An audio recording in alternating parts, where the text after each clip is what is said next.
There are moments in life when everything we've built or believed in seems to crumble right in front of us, when the path we've walked feels suddenly foreign, and the things that once gave us comfort no longer make sense. These are not just difficult moments, they are disorienting. The kind of moments that make us question who we are, where we're going, and whether anything really matters at all.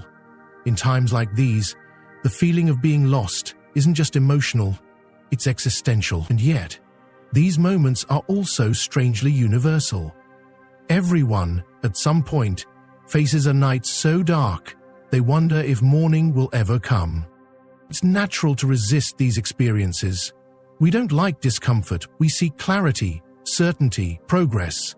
So when we're suddenly brought to a halt, when grief, failure, or sudden change takes over, it can feel like punishment, or worse, like abandonment. We wonder, why me? Why now?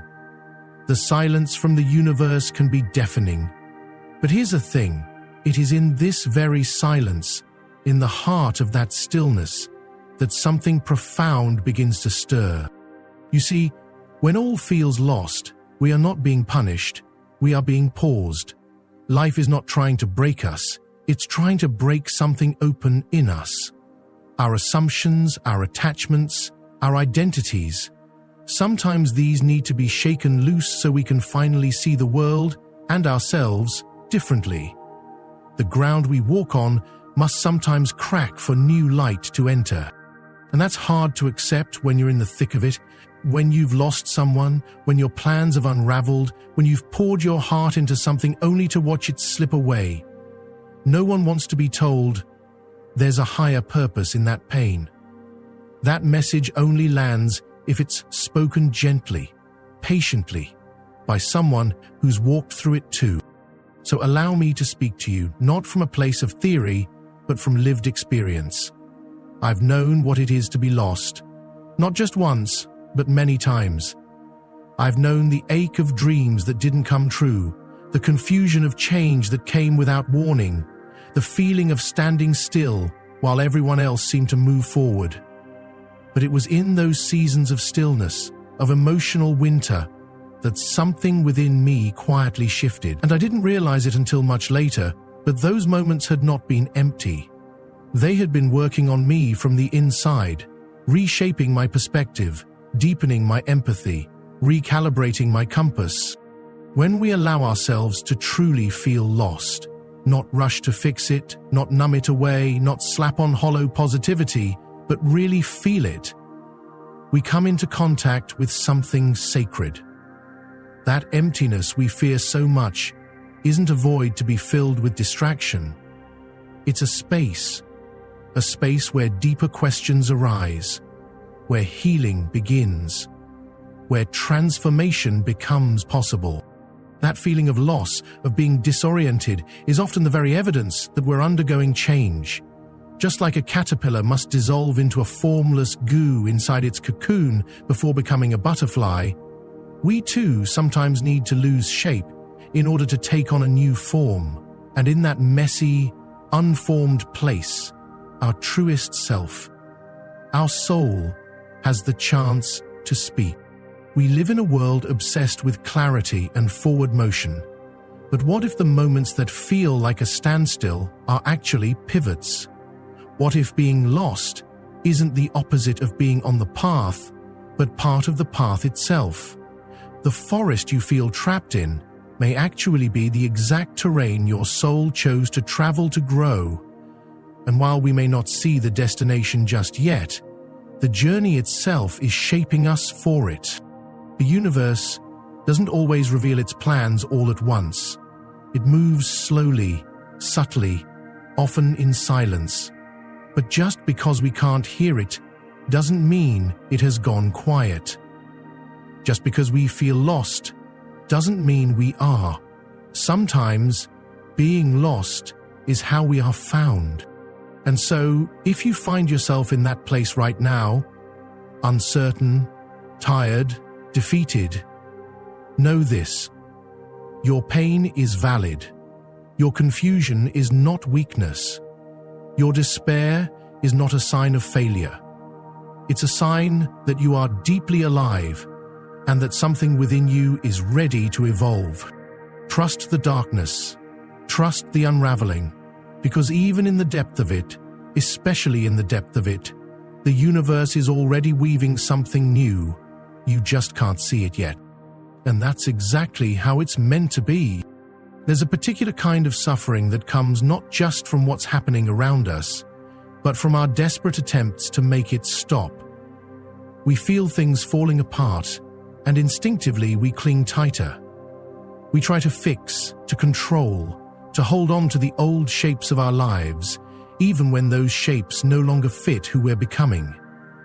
We scramble for certainty, for answers, for the comfort of knowing what's next. But the more we grip, the more things seem to slip through our fingers, and so we find ourselves not only in pain, but exhausted by the fight against it. This is where many of us find ourselves stuck, not in the pain itself, but in our refusal to let go of how things should be. We bargain, we replay the past, we try to strategize our way out of heartbreak, uncertainty, or failure. We look for guarantees, we try to force a door open that is clearly closing, and when nothing works, we wonder what we're doing wrong. But here is a truth that's hard to swallow.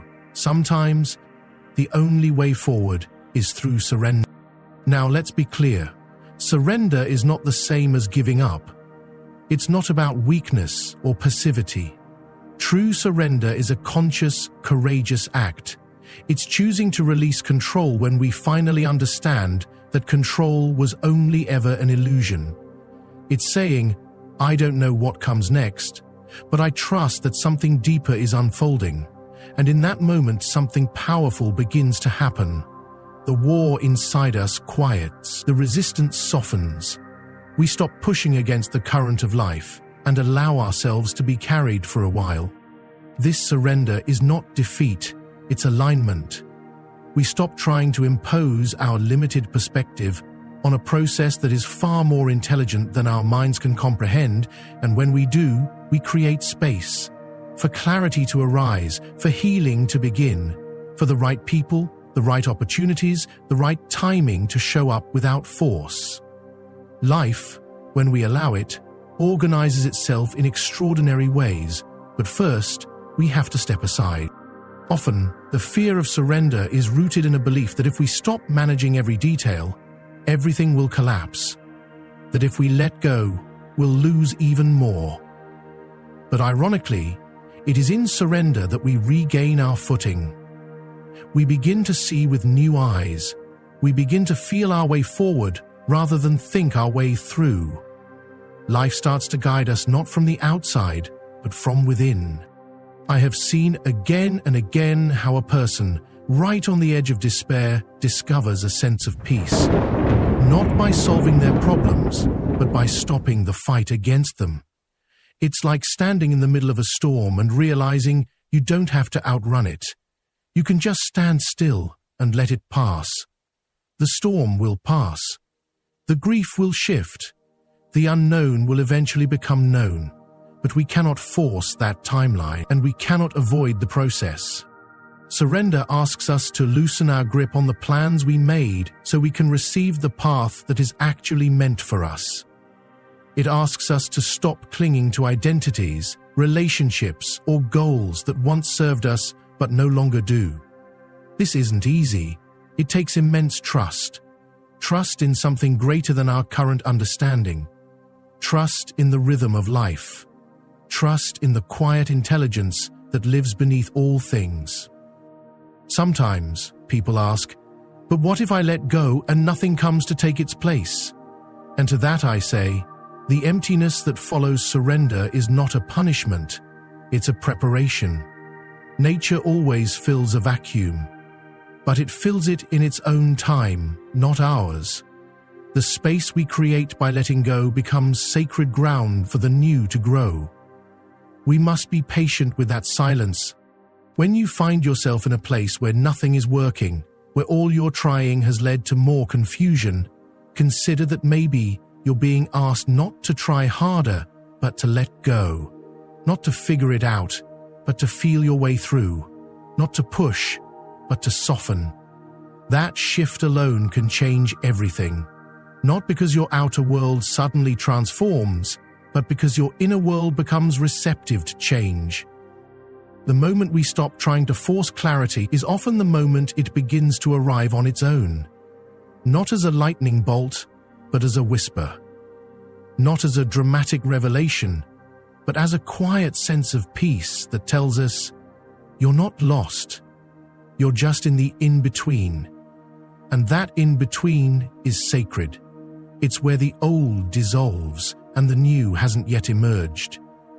It's not a void, it's a womb.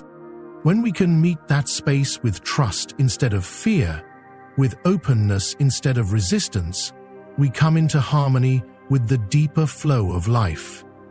We begin to experience the beauty of surrender, not as an end, but as a beginning. And in that beginning, everything changes.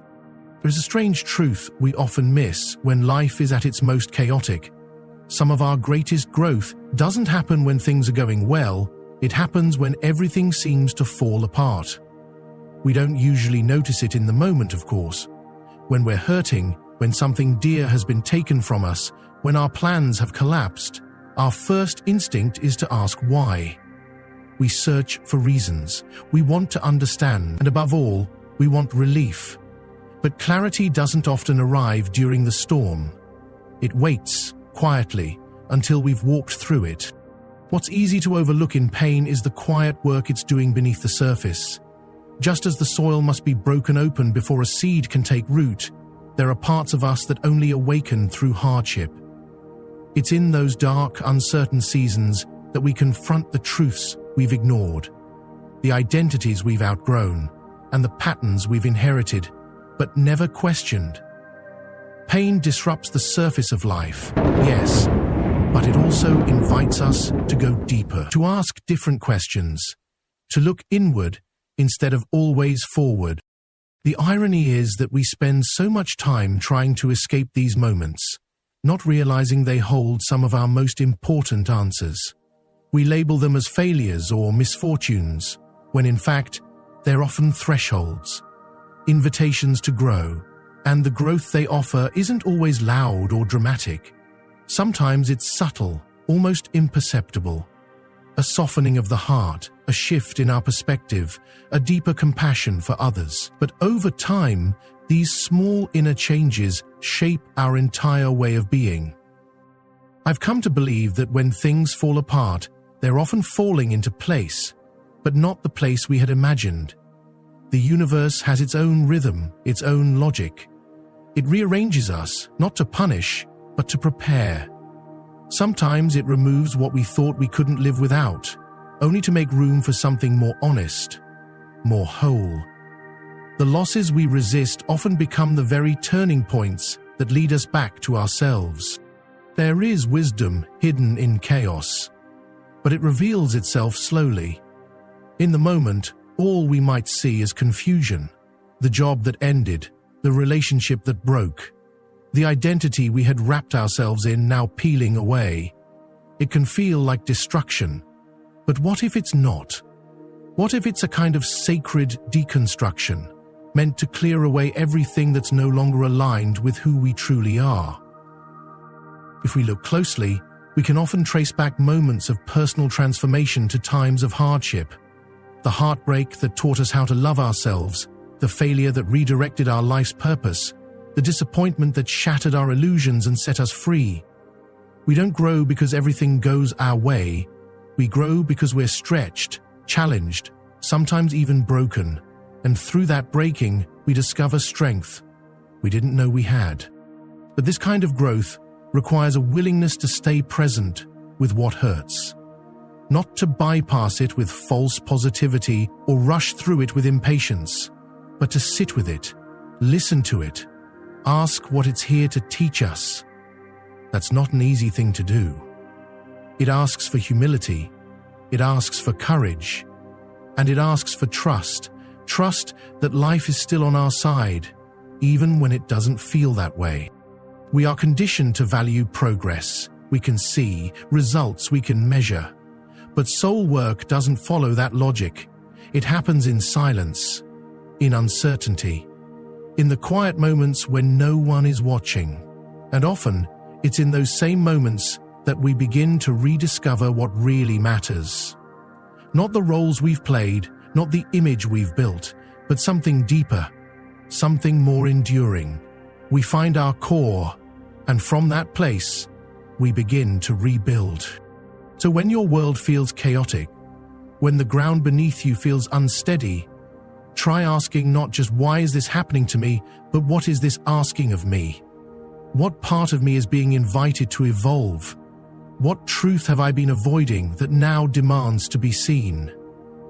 These questions don't offer quick answers, but they do open a door, one that leads inward and eventually forward. Transformation doesn't always come in the form of triumph. Sometimes it comes disguised as loss, but it's still a gift, even if we don't recognize it at first. And if we can be brave enough to face it, to walk through it with our eyes and hearts open, we will find that chaos isn't the end. It's the beginning of a deeper alignment with who we are meant to become, and that is never wasted. There is a quiet intelligence woven into the fabric of life, something just beneath the surface of our everyday experience. Most of us are so caught up in trying to make sense of things, to get from one moment to the next, that we often overlook it. But if we slow down, just enough to really notice, we begin to see it. Small moments, subtle shifts, a sentence from a stranger that feels like it was meant just for us, a coincidence that seems too precise to be random, an unexpected delay that ends up saving us from something we didn't even know was coming. These are not accidents, they are whispers. We call them signs, synchronicities, nudges from something greater. And whether you think of that something as the universe, fate, spirit, or simply life itself, it doesn't really matter. What matters is learning how to pay attention. Because when all feels lost and logic fails to offer comfort, these are the moments that remind us we are still being guided. It's easy to dismiss these things as chance. We're taught to value facts, proof, and certainty. But life has its own language, one that isn't always rational, but is deeply meaningful. And the more we tune into it, the more we realize how deeply connected everything really is. People show up right when we need them. Opportunities arise just when we've let go. A book falls off a shelf and opens to the exact line we didn't know we needed. If you've ever experienced something like that, even once, you know how it feels, like being seen by life itself. These aren't magical fixes or guarantees. They don't erase our pain or resolve our problems in an instant. But they do offer something else, reassurance. A sense that we're not alone in the chaos, that even when we don't have the answers, there is something moving around us and within us, trying to guide us back to the path we're meant to walk. Often, these signs come when we're most uncertain, not when we're soaring, but when we're stumbling. That's no coincidence. When we're in pain, we're more open. Our defenses drop. We start asking real questions. And in that vulnerability, life begins to respond. Not always loudly, not always clearly, but it responds. It might come as a sudden clarity in the middle of the night, or a song you've heard 1,000 times, but this time one line pierces you straight to the core. These moments don't make sense to the analytical mind, but they don't have to, because their truth is felt, not calculated. To notice these signals, we must be willing to step out of the noise, the constant mental chatter, the pressure to explain, fix, or figure everything out. We have to be still enough to listen, attuned enough to feel. It's not about being special or chosen. It's about being available, open, receptive. The universe is always speaking. It's just that most of us are too busy, too distracted, or too doubtful to hear it. Sometimes the signs come as redirection.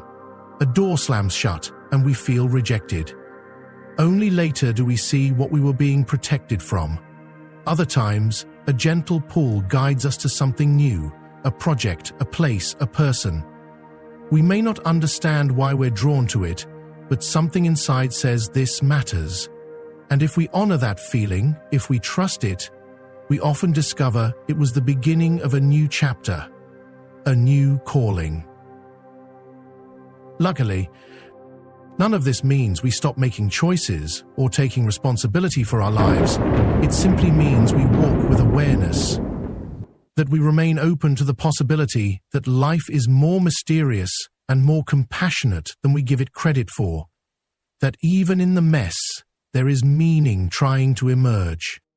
I've found that when I stop demanding certainty and start paying attention to these subtle cues, a kind of partnership with life begins to form. It's not about control, but cooperation. It's not about forcing outcomes, but following what feels deeply right, even if it doesn't make perfect sense. Especially then, the more we practice this, the more trust begins to grow. Trust not in a fixed future, but in a living connection to something wiser than our plans. That trust becomes an anchor. It steadies us when things are unclear. It reminds us that we're not drifting, we're being drawn, guided, shaped. So if you're in a place where nothing seems to make sense, I encourage you to soften your focus. Look not for grand revelations, but for small, meaningful threads, a conversation, a dream, a repeated symbol, the things that stir something in you without explanation. These are the threads of your deeper story, and if you follow them gently, faithfully, they will take you somewhere real. Because even when life seems silent, it is still speaking. One of the greatest traps we fall into when we're struggling is comparison. It's so subtle that we hardly notice it at first. We look around and see others moving forward, starting new relationships, landing new jobs, finding purpose, making things look effortless. And we start to wonder what's wrong with us. Why aren't we there yet? Why does it feel like everyone else got the map and we're still wandering in circles? This kind of thinking doesn't just weigh us down, it disconnects us from something vital, our own timing, our own path, our own unfolding. The truth is, there is no universal timeline for healing, or success, or transformation. No two people are meant to bloom at the same moment. Nature never rushes a season, and neither should we. Some lives blossom early, some take time, some chapters begin in bright, obvious ways, while others start quietly, in the dark, with no fanfare. But every path is sacred, every path has value, and more importantly, every path is uniquely designed for the person walking it. We are taught from a young age to measure ourselves against others. School grades, career milestones, relationships, even happiness. It all gets weighed and compared. But these measurements are shallow. They miss the depth of a person's journey. They don't account for the inner battles someone has fought, the unseen growth that takes place during the quiet seasons. Just because you can't see progress on the surface doesn't mean it isn't happening. Sometimes the most profound changes are the ones happening underground, where no one can see. When we judge our journey against someone else's highlight reel, we do ourselves a deep disservice, because we're not living their life. We don't have their soul, their lessons, their purpose. What they're here to learn might be completely different from what we're here to learn, and the timing of their breakthroughs says nothing about the value or potential of ours. It can be difficult to trust your own pace, especially in a world that celebrates speed. But speed doesn't always equal depth. Some of the most beautiful transformations take years. They require space, setbacks, pauses. They need time to settle into the bones. And when those transformations finally rise to the surface, they're not just moments of success, they're the reflection of an inner strength that was forged slowly and silently over time. I've seen this in people again and again. Someone spends years feeling stuck, uncertain, as if nothing is working, and then, almost without warning, everything begins to align.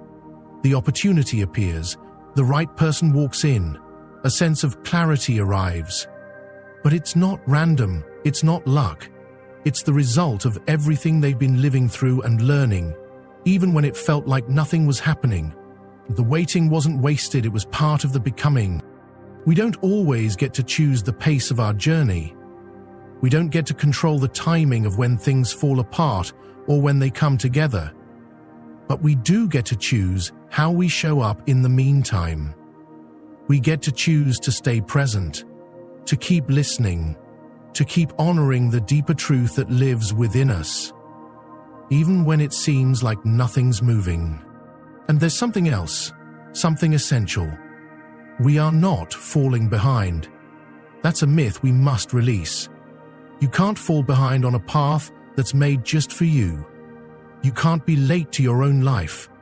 Everything you need to experience, everything your soul came here to grow through, will meet you in its time. Not a moment too soon, not a moment too late. Your journey might not look like anyone else's, and that's exactly the point. When we stop comparing, something beautiful happens. We begin to trust ourselves again. We begin to respect our own rhythm. We start hearing our own voice more clearly. That voice knows where to go. It knows what we're ready for and what we're still growing toward. And in honoring that voice, we start to move in harmony with life instead of trying to race against it. So if you're feeling left behind, remember this: you are exactly where you need to be, not because it's comfortable, but because it's honest, because it's shaping you in ways that only you can understand. And one day, when the time is right, all that slow growth will rise into view, not as something that makes you like everyone else, but as something that reveals who you truly are. And there is nothing more right on time than that. When everything around us begins to collapse, when plans dissolve, when relationships fade, when we no longer recognize the life we're living, it's tempting to believe that we've reached some kind of ending, a final, irreversible failure. We think, this must be it. There's nothing left. And in that space, where hope feels so far away, it's easy to lose faith not only in the future, but in ourselves. What we once believed with confidence, that things happen for a reason, that life carries meaning, that we are part of something greater, suddenly feels naive or worse, foolish. But that loss of faith is not permanent. It's not the end. It's a natural part of being human. In fact, it often marks the beginning of something more real. You see, faith that has never been tested isn't truly rooted. It's only through the crumbling, through the aching questions and the silence that follows, that something deeper has the chance to emerge. We are asked, not forced, to begin again, to rebuild, not from the surface, but from the core. And that rebuilding doesn't happen all at once. It begins quietly, often invisibly. A shift in perspective, a moment of calm where once there was only panic, a subtle sense that maybe, just maybe, we're not as lost as we thought. These aren't breakthroughs we can always explain. They're more like a soft light returning to a place we feared had gone dark forever. What's important to understand is that what feels like an ending is so often a redirection. The universe doesn't close doors to punish us, it closes them to guide us elsewhere, to where we're meant to grow next. But when we're in the thick of the loss, we can't see that yet. It's like standing too close to a painting. All we see is chaos, brushstrokes without form.